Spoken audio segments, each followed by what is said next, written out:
আসসালামু আলাইকুম গাইস, সকলে কেমন আছেন? আশা করি ভালো আছেন। একটা ভিডিও নিয়ে আপনাদের সামনে চলে আসলাম। ভিডিওটা হচ্ছে আমি দীর্ঘ 9 বছর এই বাসায় ছিলাম। এখানে আমার মেয়ে ছোট থেকে বড় হয়েছে। এই যে দেখুন, এখানে এই যে তারেক ভাইয়ের দোকান, তারেক স্প্রে। এই যে দেখুন, এইখানে এই যে আমার বাসার গেট। এই যে এটা হচ্ছে আমার বাসার গেট। আমি এই বাসার গেট থেকে দীর্ঘ 9 বছর যাতায়াত করেছি, যাওয়া আসা করেছি।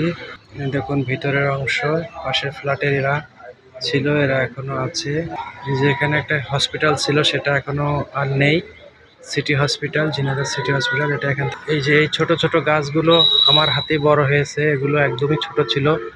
এই যে বাদাম গাছ দেখুন গাইস।